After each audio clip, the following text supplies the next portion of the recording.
A Arca da Aliança era uma caixa de madeira revestida de ouro. Tratava-se de um objeto sacratíssimo, tão sagrado que quem tocasse a arca de maneira irreverente morria. Para os israelitas, era um símbolo da presença divina, local onde o céu e a terra se encontravam.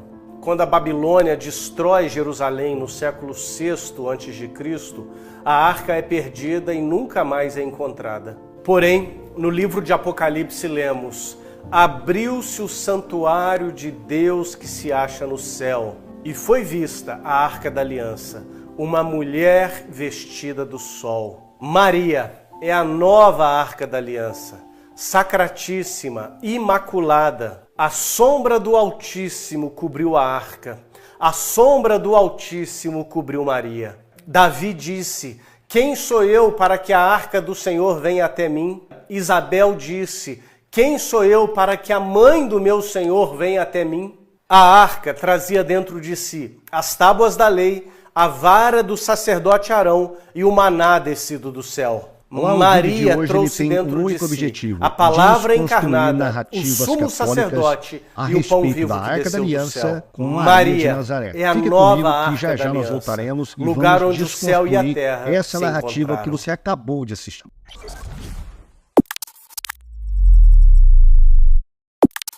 Os católicos, eles costumam costurar textos, né? Como a Igreja Católica, suas doutrinas, os seus dogmas não têm base na Bíblia Sagrada, o que eles fazem? Eles apelam para um método chamado método alegórico. No método alegórico, você pode provar qualquer coisa que estiver na sua cabeça dentro da Bíblia, simplesmente criando alegorias, a revelia do texto bíblico, a revelia do que aquele autor do texto, que escreveu aquele texto, estava querendo realmente dizer. Então, por exemplo, você pode provar que Maria é a Arca da Aliança, pegando texto daqui, texto dali, costurando o texto numa exegese de Circo de Soler, ou seja, cambalhotas exegéticas para tentar provar que Maria é o antítipo da Arca da Aliança. A Arca da Aliança, então, representava, simbolizava, apontava para Maria de Nazaré. E eles têm uns argumentos até interessantes nessa costura toda aí. Eles fazem um malabarismo e se a pessoa não estiver realmente atenta no texto bíblico, se ela não conhecer realmente a Bíblia, ela acaba acreditando nisso. Mas neste vídeo nós vamos desconstruir toda esta falácia exegética criada pelo catolicismo. Eles dizem que Maria foi coberta pelo Espírito Santo, assim como a arca foi ostensivamente coberta por uma nuvem lá no Antigo Testamento, né? Eles falam também que a permanência da arca na região montanhosa da Judéia por 3 meses, conforme descrito lá em 2 Samuel, capítulo 6, é considerado também uma prefiguração da Virgem Maria, que foi até a região montanhosa também da Judéia visitar Isabel por cerca de 3 meses, como está lá em Lucas capítulo 1, versículo 39 em diante. Também o conteúdo da arca é muito importante para os católicos. O que continha a arca? Ela continha 3 elementos. Ela continha o maná, as tábuas da lei e a vara de Arão que floresceu. Então eles falam que esses 3 elementos tipificam o Filho de Deus, tipificam Jesus Cristo. Jesus não é o maná que desceu do céu? Portanto, se o maná estava dentro da arca, Jesus estava dentro de Maria. Olha aí mais uma prova de que a arca prefigurava Maria lá no Novo Testamento. E Apocalipse 11:19 retrata a arca lá no céu. E após isso, o versículo seguinte fala de uma mulher vestida do sol que estava prestes a dar à luz e deu à luz a uma criança. Pronto, ali está claro, está provando que a arca tipifica Maria de Nazaré, porque Maria deu à luz ao Messias, né? E eles dizem também que a igreja primitiva ensinava ostensivamente que a Arca da Aliança tipificava Maria de Nazaré. Então nós vamos desconstruir toda essa narrativa falaciosa agora, a partir dos próximos textos, tá bom? Eu fiz aí alguns slides para nós nos guiarmos, para ficar mais fácil, ok? Vamos para o primeiro argumento, que é a questão da nuvem que cobria a arca, né? A nuvem, a glória de Deus que cobria a arca, que era a mesma glória de Deus que cobria Maria. Vamos lá. Então eles dizem que aquela mesma nuvem que está lá em Êxodo 40:34 é o mesmo poder que cobriu Maria, porque é praticamente as mesmas palavras que são ditas ali, são semelhantes às palavras para falar da arca e de Maria. Mas essa palavra, cobrir, fora do seu contexto profético, ela é uma palavra comum. Ela não tem nenhum significado intrínseco. Ela, fora do seu contexto profético, ela é apenas uma palavra comum. Ela é usada, por exemplo, a palavra kazan, para coberto ou cobrir, ela é usada lá em Êxodo, capítulo 8, onde fala das 10 pragas do Egito, né? Fala que as rãs cobriram o Egito, os gafanhotos cobriram a terra, as águas cobriram os carros, as codornizes cobriram o acampamento, lá em Êxodo 16. Né? Então é uma palavra muito comum. O termo por si mesmo não tem significado profético intrínseco fora do seu contexto. Essa palavra no Novo Testamento, episkiazo, é a palavra para ocultar, que está lá em Lucas, quando fala de Maria, ela também é usada em outros locais para falar, por exemplo, da nuvem que cobriu na transfiguração os discípulos, para falar da sombra de Pedro que cobria os enfermos. Então é uma palavra comum, não tem nada demais, a não ser dentro daquele contexto profético. Ela não prova nada de que Maria é a Arca da Aliança ou a Arca da Aliança é Maria. Mesmo porque a nuvem que cobriu lá no Antigo Testamento, ela cobriu o templo e não cobriu a arca, tá bom?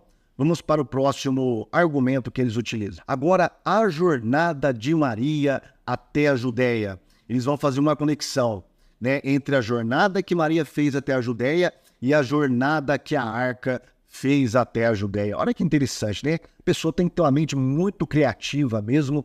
Aliás, Agostinho falava que todos os hereges, eles não são loucos, eles são criativos, né? Então, tem que ter uma mente muito criativa aí para poder criar tantas besteiras, tantas heresias, tanta exegese falaciosa a respeito de Maria. Eles dizem, então, que Maria e a arca estavam ambas em viagem para a Judéia, na região montanhosa da Judéia. Eles mencionam ali que Davi, quando viu a arca, se alegrou e disse: como pode a arca do Senhor vir até mim? Isabel usa quase as mesmas palavras, porque Isabel diz: porque me foi concedido que a mãe do meu Senhor venha até mim. Então eles fazem menção ainda de quando Davi se aproximou da arca, né? Ele gritou e pulou na frente da arca. Eles fazem uma conexão lá quando Maria, né, que eles dizem que é a arca da nova aliança, se aproximou de Isabel. João Batista, no ventre de Maria, pulou, saltou no ventre de sua mãe, possivelmente de alegria, né? Então, olha aí, a Arca da Aliança de fato está provada que é Maria.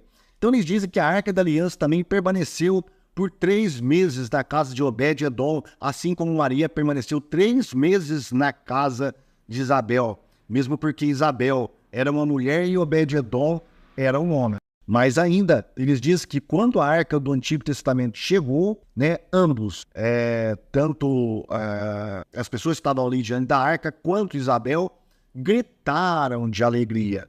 A Arca, então, por último, retorna ao seu lar e termina em Jerusalém, onde a presença e a glória de Deus são reveladas no templo. Olha que bonito, segundo Samuel, capítulo 6, versículo 12, 1 Reis, capítulo 8, versículo 9 ao 11. Assim também, olha que curioso, Maria volta para casa e acaba em Jerusalém, onde apresenta Deus encarnado no templo, ou seja, a glória de Deus, do verdadeiro Deus, entra no templo.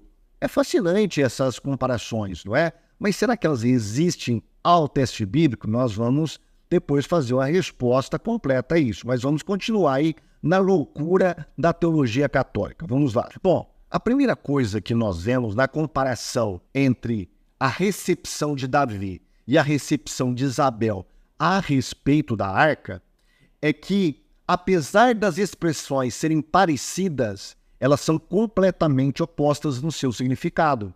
Enquanto que Davi recusa-se a receber a arca por medo, é só você ler o contexto, Isabel acolhe Maria por alegria. Então, medo, recusar, é diferente de acolher. Isabel aceita e acolhe. Davi rejeita porque tem medo, porque ninguém poderia tocar na arca, né? Davi também, diz aí a teologia católica, que Davi dançou depois que a arca ficou 3 meses na casa de Obed-edom. E João saltou no ventre de Isabel antes que Maria ficasse cerca de 3 meses com Isabel. Então as comparações são diferentes. Por exemplo, eles fazem muita questão de falar isso, né? Olha, Davi dançou de alegria na frente da arca e ficou 3 meses com ela. Só que o relato de Lucas fala cerca de 3 meses que Maria ficou com Isabel, e não 3 meses completos. Então aí já tem diferenças gritantes, né? Primeiro, Maria é mulher, Obed-edom era um homem, Davi era homem também. Então, Maria ficou cerca de 3 meses, não que ela ficou 3 meses. Então a comparação já cai por terra. Enquanto a arca volta para Jerusalém, no templo, isso acontece 40 anos depois, porque não existia templo naquela época. Quem foi construir o templo foi Salomão, filho de Davi. Depois de 40 anos, Maria volta realmente para Nazaré depois de 6 meses para apresentar o seu filho no templo. Então, as narrativas também, elas vão se opondo. Elas não se convergem. Elas, na verdade, têm mais diferença do que similaridades. Mas vamos continuar aí. E agora, o que dizer do conteúdo da arca? Não, isso aí você tem que dar o braço a torcer. Olha, o conteúdo da arca, de fato, mostra que a arca era uma tipologia de Maria. Será mesmo? Vamos ver. Eles dizem que Maria carregou Jesus no ventre, né? Dentro de si. Então a arca também carregava a lei, carregava o maná e a vara de Arão. Eles dizem que Maria carregou então Jesus no ventre, né? Por cerca de 9 meses. A arca carregava a lei, o maná e a vara de Arão que floresceu também. Só que não foi por 9 meses. A arca carregou eles por muitos anos. Mas muitos anos. Então aí nós já temos uma diferença. Outra coisa, Jesus nunca é retratado como as tábuas da lei no Novo Testamento. Jesus é a palavra de Deus e não a lei que proibia, a lei que matava, porque Paulo vai falar que a letra da lei mata, mas o Espírito que vem através do ministério do Espírito Santo, dado por Jesus, vivifica. Então Jesus nunca pode ser comparado à lei. Ele é a palavra de Deus antes de todos os tempos, antes da lei existir. Jesus já era a palavra de Deus. Então nós temos uma grande diferença aí. Jesus, então, é retratado como um maná dentro da arca. Isso de fato. Jesus disse, eu sou o pão que desceu do céu, lá no capítulo 6 do Evangelho de João.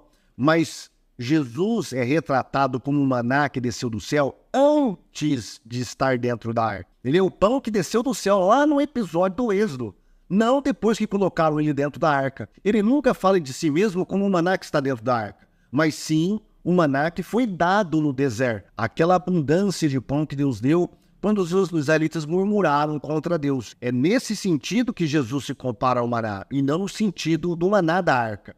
Então nós temos aí já uma grande diferença. E por último, a questão da vara de Arão, né? Eles falam que Jesus era de fato representava a vara de Arão, e Arão era o sumo sacerdote. Então Jesus, lá em Hebreus, é o nosso sacerdote, nosso sumo sacerdote também. Será que isso também tem base? Não. E vamos aprender o porquê. Primeiro, Jesus nunca pode ser a vara de Arão, pois o sacerdote de Cristo era de um outro tipo, não era da tribo de Levi, era de um outro tipo. Olha o que diz Hebreus capítulo 7, versículo 11 ao 15. De sorte que se a perfeição fosse pelo sacerdócio levítico, porque sob ele o povo recebeu a lei, que necessidade havia logo de que outro sacerdote se levantasse, segundo a ordem de Melquisedeque, e não fosse chamado segundo a ordem de Arão, porque mudando-se o sacerdócio, necessariamente faz também mudança da lei, porque aquele de quem estas coisas dizem pertence a outra tribo, da qual ninguém serviu ao altar, visto ser manifesto que nosso Senhor precedeu de Judá. E concernente a essa tribo, nunca Moisés falou de sacerdócio. E muito mais manifesta é ainda se a semelhança de Melquisedeque se levantar outro sacerdote. Então Jesus não é da descendência de Arão, da tribo de Levi, ele era da tribo de Judá. Mas o sacerdócio de Cristo é de Melquisedeque. Então, nem nisso pode haver comparação de Jesus com a vara de Arão. Jesus não é a lei, Jesus não é o maná preso no deserto, o maná preso dentro da arca, e Jesus não é um tipo de Arão. Ele é um tipo de Melquisedeque, é o sacerdócio de Melquisedeque e não o sacerdócio de Arão. Portanto, é mais uma derrocada aí para os argumentos católicos que tentam, mas com muito custo provar que Maria é um antítipo da arca da antiga aliança. Vamos para mais um? Vamos lá. E agora, o que dizer da arca no céu, a mulher de Apocalipse, né? Maria aparece ali num versículo posterior, onde aparece a arca. Muito bem, o texto não diz que a arca é Maria, e nem que a mulher que dava a luz era Maria. O texto em nenhum lugar fala que a arca era Maria, que apontava para Maria, e muito menos que a mulher que está dando a luz é Maria. A arca, assim como o templo e seu mobiliário, eram protótipos celestiais que sempre estiveram com Deus. No texto, a arca não era um tipo de Maria, assim como o templo não era um tipo de Cristo, ou de Deus, ou do Espírito Santo, ou coisa parecida, tá? Eles não representavam nenhuma pessoa ali, nem o templo, nem a arca, nem o altar, nem o trono, que aparece constantemente no Apocalipse. Bom, mas tem alguns paralelos que os católicos não gostam de fazer a respeito da arca de Maria, não é? Por quê? Porque iria, é claro, jogar por terra toda a sua brincadeira exegética ali a respeito de Maria ser além da arca da antiga aliança, né? Vamos ver quais são esses paralelos que eles não gostam? Vamos lá. Primeiro, Deus não mostrou aos pais de Maria um protótipo antes deles gerarem Maria no ventre, no caso ali, né? Diana é o nome ali dos livros apócrifos para a mãe de Maria, né? Antes de Moisés criar a arca, ela foi mostrada por Deus como um protótipo. Olha, Moisés, você vai fazer isso aqui. É dessa maneira. Será que Deus mostrou para Joaquim e Ana que Maria deveria ser feita dessa maneira? Claro que não, não é? Ninguém poderia tocar na arca, senão morreria. Mas será que alguém tocou em Maria? Claro que tocaram em Maria. José tocou em Maria, Jesus tocou em Maria, várias pessoas tocaram em Maria e nem por isso morreram. Então, essa comparação os católicos não gostam de trazer à luz das Escrituras, não é? A arca também desapareceu, sumiu. Ninguém sabe onde a arca está. E Maria? A Maria, todo mundo sabe onde ela morava, onde ela residia e até onde ela morreu, não é? A arca era vista uma vez por ano pelo sacerdote. Maria era vista todos os dias. Então não tem nenhuma comparação com a arca. Outra, na frente da arca se fazia sacrifícios pelos pecados. A Bíblia nunca mostra ninguém fazendo sacrifícios na frente de Maria, por ela ser uma tal arca da aliança, não é? No livro da lei era posto ao lado da arca dentro do templo, e a arca ficava ali escondida dentro do templo. Maria não ficou escondida dentro do templo, né? Tem uma historieta aí da infância de Maria, mas é coisa de livros apócrifos, não tem base canônica alguma. O fato é que a arca, ela ficava dentro do templo com o livro da lei posto ao lado dela. Quem é esse livro da lei? O que ele representa? José? João? Quem é esse livro da lei? Ninguém sabe, não é? Ninguém sabe a prefiguração disso.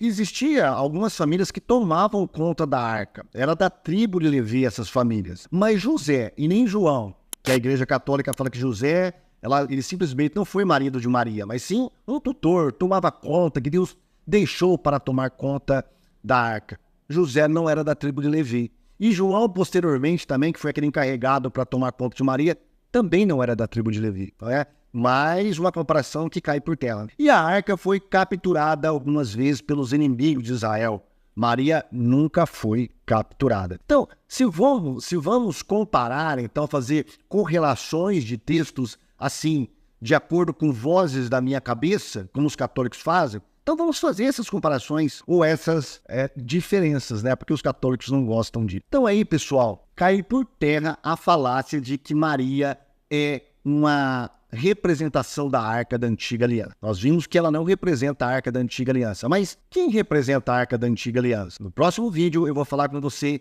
que é Jesus. Eu vou provar na Bíblia e na história da igreja que Jesus é aquele que representa a Arca da Aliança, ok? Se você gostou do vídeo, deixe seu like, seu comentário, se inscreva e propague aí nos grupos, WhatsApp, nas redes sociais, para sua comunidade, os nossos vídeos para que eles tenham mais relevância e você também seja abençoado e não seja enganados com narrativas falaciosas, exegéticas, de circo de Soler, como feitas aí pelos nossos amigos católicos romanos. Ok? Tchau!